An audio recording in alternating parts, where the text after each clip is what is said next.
What's going on, guys? Welcome back to the channel. Given here today with a little bit of a review, I suppose, of my competitive Season 3.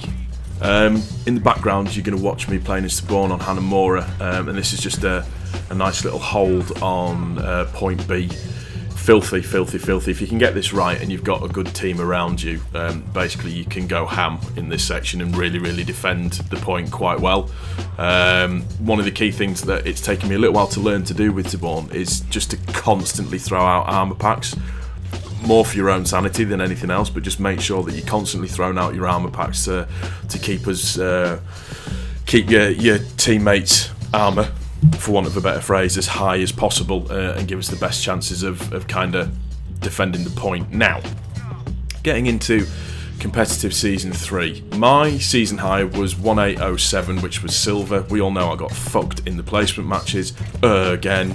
For this one, it's my own fault for solo queue, and I think we've all made the decision now that we're going to stick together as a team of 6 and do our placement matches and see if we can just get a little bit higher this time around. I stopped playing as much on the PS4 and went over to Xbox One, so in total 67 wins and 26 hours played. The stat highlights of eliminations was my most in any game was 61 kills. Obviously I was playing as Soldier. My average throughout the competitive season was 20. Final blows most in the game was 45. My average was normally about 10. Total 1,500. Objective kills 44. My average was normally 8. And objective time was most in any game was 3 minutes and 7 seconds. My average was 45 seconds. I promise you I am an objective player, I promise you. Damage done most in any game was 32,129. My average was around about 8,000, and my total damage done was 1.1 million over the games that I played. Healing wise, highest that I did in a game was 5,800. My average was about 891. You can tell I mainly played either a tank or a DPS in this one. I did a little bit of healing, but not much.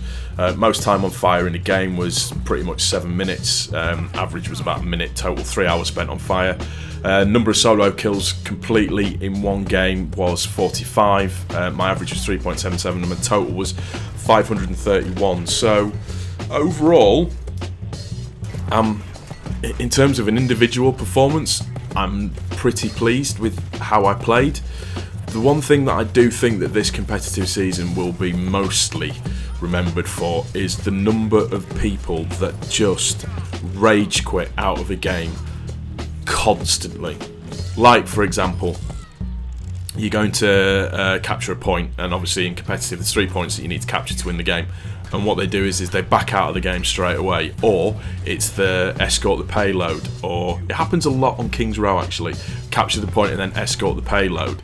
If the enemy team is doing it first and they get it all the way to the end, the amount of times I've had 1-2 players just back straight out, and yes I know internet connection can be an issue with that, but most of the time it was just, you could tell it was just pure rage quit. It was just infuriating.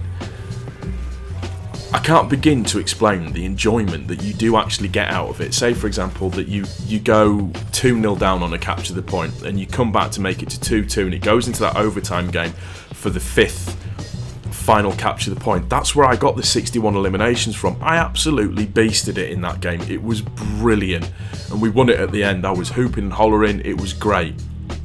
This competitive season for me as well will also be the competitive season where nobody wanted to talk at all. The amount of times that, yes, I know solo queuing's not the best, but you go into games and you'd speak to people and nobody would talk, nobody would explain anything, so you couldn't call out any mild strats, you couldn't say who was coming where, you couldn't warn people, all of that kind of stuff, which for me was just infuriatingly annoying. I think also as well this season really highlighted toxic players. So people getting annoyed for people not picking the player that they wanted that person to pick, rather than the person going, right, I'm going to try and do it as the meta, so the 2 tank, 2 healer, that type of thing.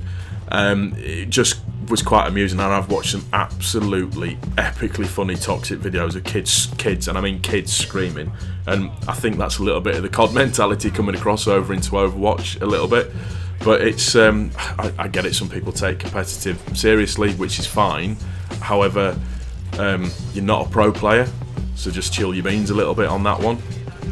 I think The other thing that this competitive season really taught me as well is there are a couple of players or a couple of tunes that are going to be coming to the forefront, which I'm slightly worried about for next season. Bastion scares the shit out of me for next season. I've seen some PTR footage, and the speed at which he can get into his